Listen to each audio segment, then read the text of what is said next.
Good day. I am James A. Vicente, B. Scream 2. For this video, I will tackle the chapter 3, which is photographic films and papers.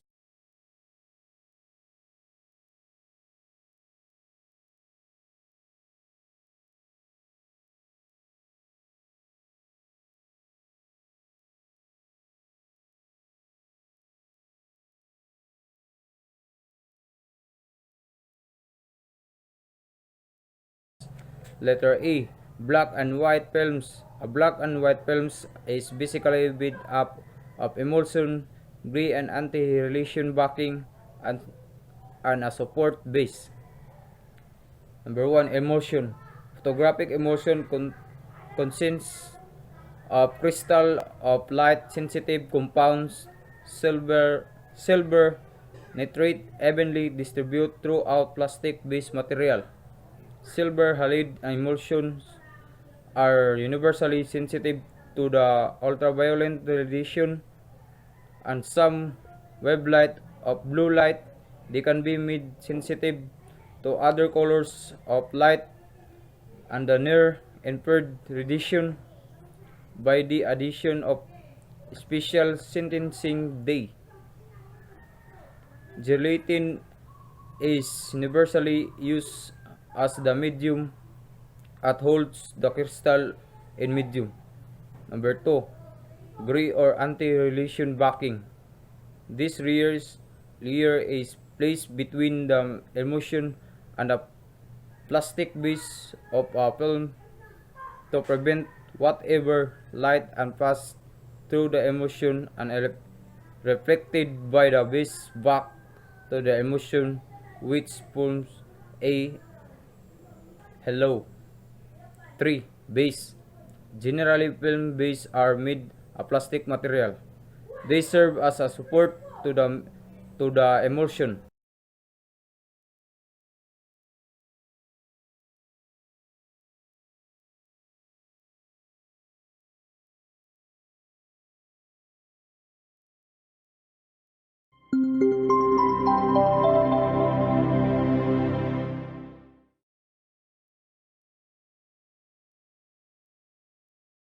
Did you know that the same substance used to capture images on glass is the same as our 35mm film and other light-sensitive products?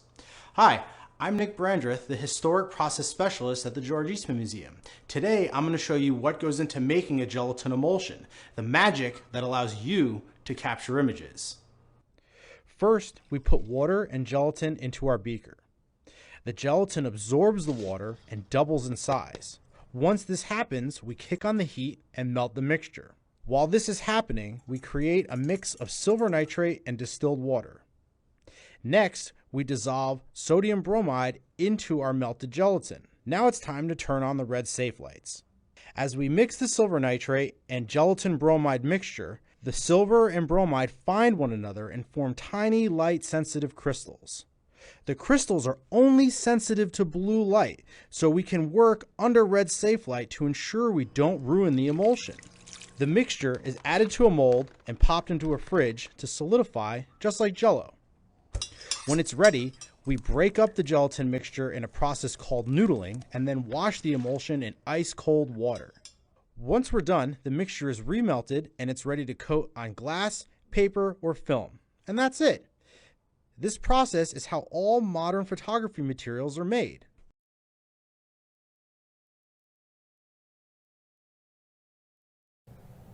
The characteristic of V and W films are speed, sensitivity of light, spectral wavelength or color sensitivity, and granularity or graininess. All two films are universal manufactured in about the same way.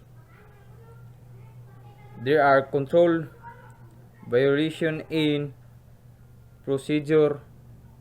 Choose the proportion of chemical use in processing films of different characteristic. Number 1, emulsion speed. The different indicators of emulsion speed are as follows. Letter E. ESA means American Standard Association rating. This is expressed in arithmetic value. Arithmetical value. B. DIN. Duty Industry Normin rating, which is expressed to logarithmic value. C. ISO, International Standard Organization rating. This is expressed is combined arithmetical and logarithmic value. In the market, ASE 100, commonly referred to as the plus X, the AS 200 as the double EX, and the AS 400 as 3X.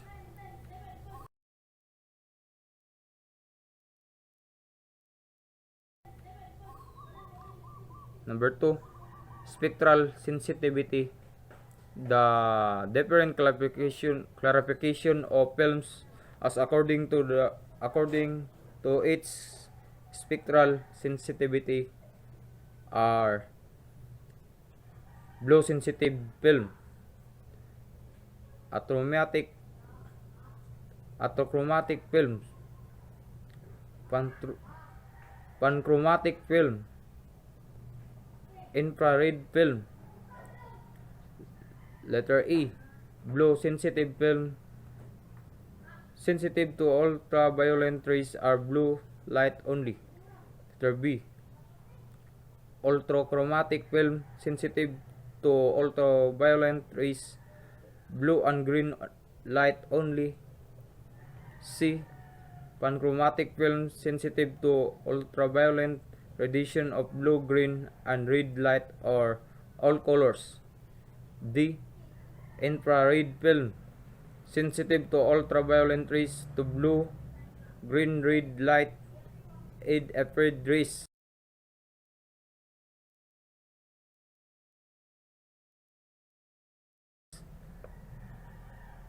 Number 3, granularity or grayness. This refers to the size of the metallic silver grains that are formed after development of an exposed film. Generally, the size of metallic silver grain are dependent on the emulsion speed of the film and the type of developing solution that is used in processing.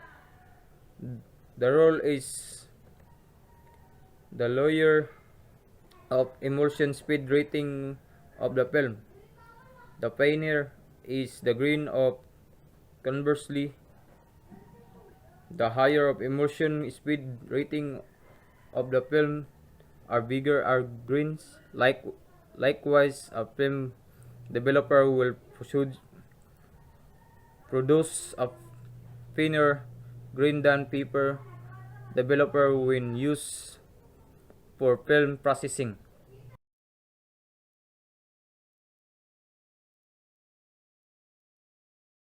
B. Color films. The color films multi-layer emulsion floated on the some support or base. The top emulsion is sensitive to blue light only. Sin green and red light pass through it without effect. The blue light alone makes the exposure a yellow filter layer above the middle emulsion absorb any unused blue light and prevents it from reaching the two layer emulsion layers. The yellow colors in the filter layer have the permanent effect on the appearance to the film because it is destroyed during processing. The middle emulsion is sensitive to the green light but not red light. Like all emulsion, the middle layer is also sensitive to blue light but the blue light is cannot reach it.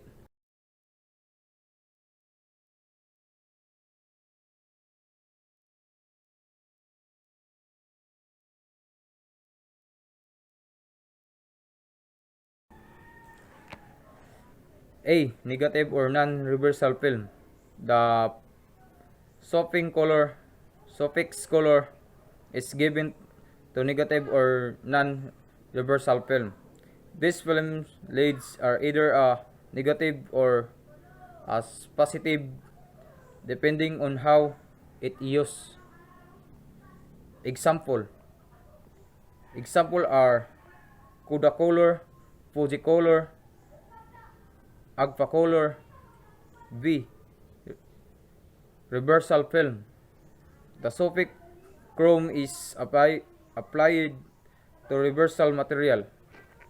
This film, when processed, a positive image or transparency for projection viewing. Example are Kodachrome, Ektachrome, Projectchrome, Apagachrome, Agfachrome.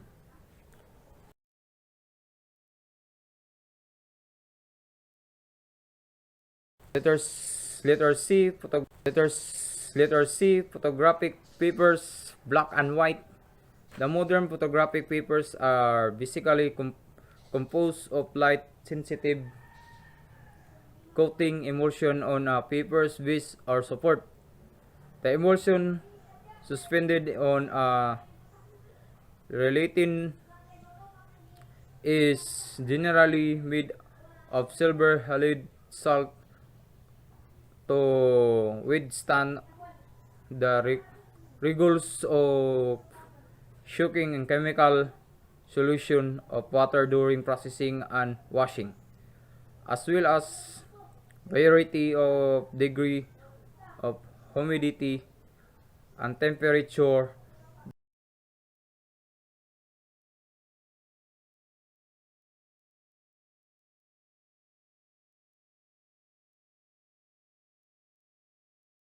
Characteristic of photographic paper. Emulsion speed. Number 1,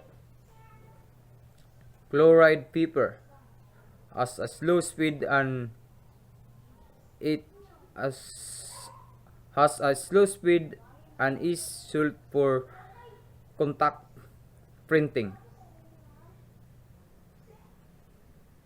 Number 2, bromide paper has a fast speed and is recommended for projection printing or enlarging. Chloro characteristic of photographic paper. Emulsion speed. Number 1, chloride paper has a slow speed and it has a slow speed and is suited for contact printing. Number 2, bromide paper has a fast speed and is recommended for projection printing or enlarging. Number 3, chloro bromide paper is a multi-speed and could be used in both contact printing and enlarging. The contrast on has emulsion also affect the printing speed. For some papers and later and contrast grade, the slower the speed. B. Exposure and development latitude. Latitude is the degree or amount of which we can deviate from the ideal exposure or development without applicable loss of print quality. Number 1. Exposure latitude. Generally, photographic papers do not have wide exposure latitude, so exposure must be critical at all times.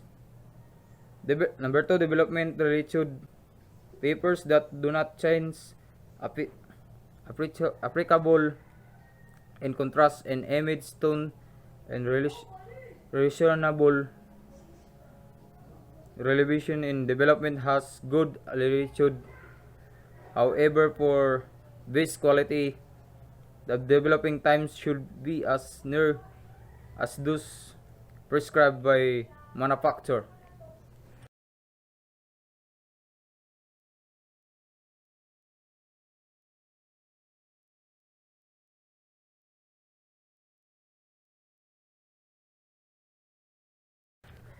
Contrast range and grid.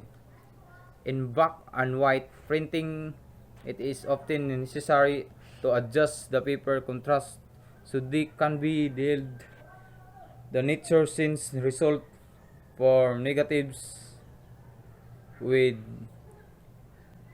density range that are either too high or too low.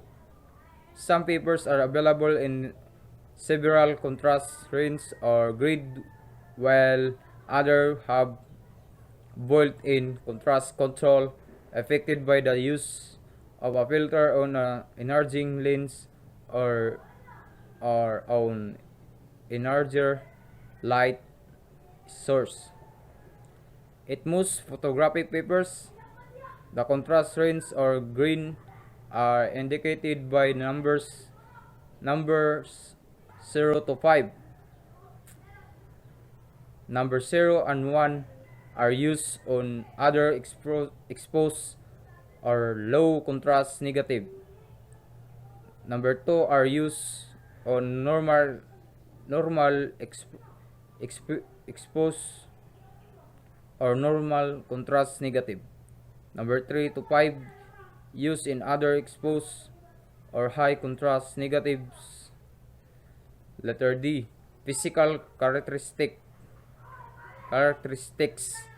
Under the category of photographic paper comes in different surface-based techniques or white and color. With color, surface and photographic papers are very surface texture or degrees, glossy or since they are deglossy and smooth. Semi-matte or silk, and the matte or the true surface. Number 2, base width or thickness. Under the category, we have the light white, width, single white, medium white, and double white. Number 3, color may be cold or white, or very slight, blue contrast, and the warm of cream, where white has slight yellow-brown line.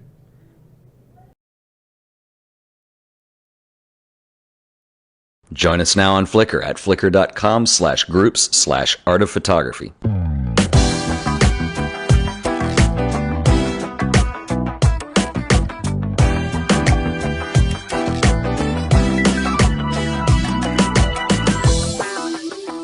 Welcome to the Art of Photography. My name is Ted Forbes, and today we're doing a kind of a special series of podcasts from my friend Michael's studio. And we're going to go in the darkroom in a minute, but what I want to do first is I got some questions in the forums off the Flickr group on the differences between negative sizes. And so I want to talk a little bit about that today. And for those of you who are used to shooting digital, that kind of thing, maybe this is a new concept. So what we can do is kind of show you some different sizes and types. The negative type or size that most people are familiar with is 35 millimeter. Your dad probably had a 35 millimeter camera. You probably had one as a kid. Maybe you still shoot on 35 millimeter. But it produces, if you ever remember, you got your prints back from the lab and they had these little sleeves in here with your negatives in them. And this particular one has about 6 shots on it. But you can see that they're pretty small. And then what you use is you use an enlarger to actually go in and bump that size up when you make a print. The next size up, we're talking about 120 film. I want to go all the way really big here for a minute and talk about 4x5 film, which is actually 4 inches by 5 inches, hence the name 4x5. And you can see in this particular sheet that there are 4 of these. So the difference between your little 35 millimeter strip and the 4x5 is pretty vast. So you can think of it this way: the bigger the negative, the more information it's going to hold. So it's kind of like on digital cameras, CMOS sensors, they usually, obviously the bigger the sensor, the higher resolution. The same holds true for film, for transparencies. So what I want to show you here is a 4x5 camera and show you how that works. This is actually Michael's camera, and it's a field camera, which means simply studio cameras and field cameras. Studio cameras are usually a little bit bigger and a little less mobile, and this is a little Wista. Field cameras are often made out of wood, and this one's got a really cool old feel to it. It has a bellows system, and this shoots these 4x5 transparencies or 4x5 negatives.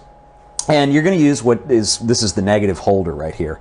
And simply you load these in complete darkness, because if you get any light, you'll obviously expose your negative. So you need to either be in a dark room or use a changing bag or something like that. We've kind of talked about these in previous episodes, but basically the film is loaded inside, and then on the exterior you have what's called the dark slide, which keeps the light out. Then once it's loaded inside the back of the camera, then you pull the dark slide up, which exposes the film. Now it's still dark inside the camera until you click the shutter.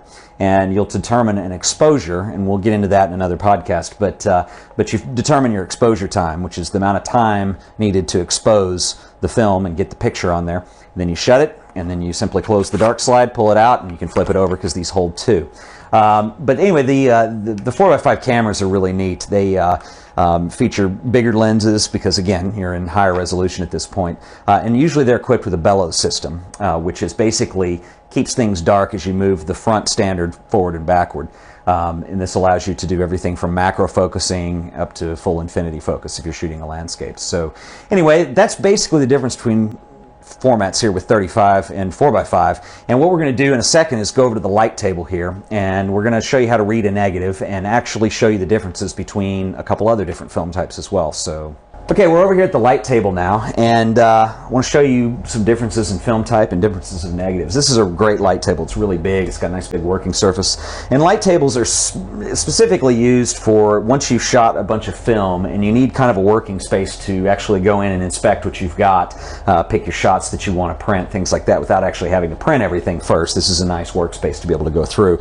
You can use what's called a loop here, and on smaller film like 35 millimeter, you can pop that down on the top, look through it, and act as a magnifying glass, so you can actually start to look for details, things like that, depending on what you shot. The 3 main types of film are black and white negative film, color negative film, which looks like this, and then color positive film, which is probably most familiar for people as this is what's normally referred to as slide film. So if you grew up in the 70s and people came back from vacation, they love to show endless hours of slide footage, but it's basically a color positive film, so it's what you see is what you get coming out of the camera. On the negative films, the image is actually reversed in terms of light. On the black and white negative, what's black in your image that you photograph becomes white on the negative, and what was white in the image becomes black on the negative. This process is reversed here. It will reverse again when you go do a print in the darkroom. And then on color negative film, it's the same thing. You can see that all the colors are actually switched over and inverted into their negative form. And so those are the 3 film types that you can shoot on. The other thing I want to talk about here is the size difference in these negatives. And you can see here, as I just showed you over the 4x5 camera, okay, this is a sheet of 35 millimeter film strips. And next to that, you can see we've got in this sheet some medium format film, which shoots a 6x6. This is much like what your Holga would do.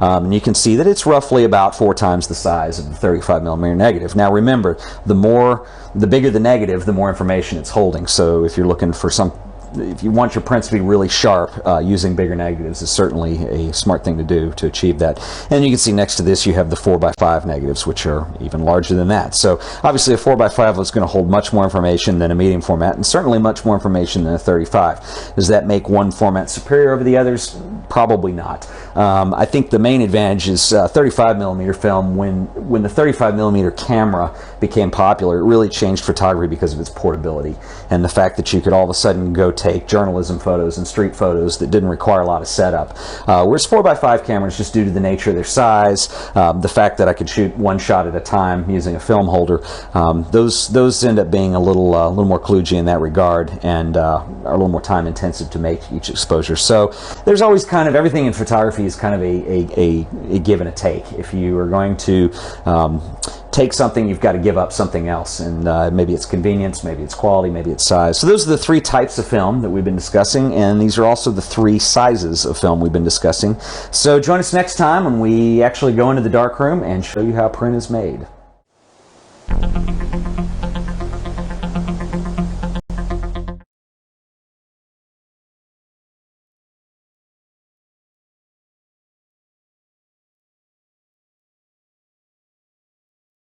Photographic papers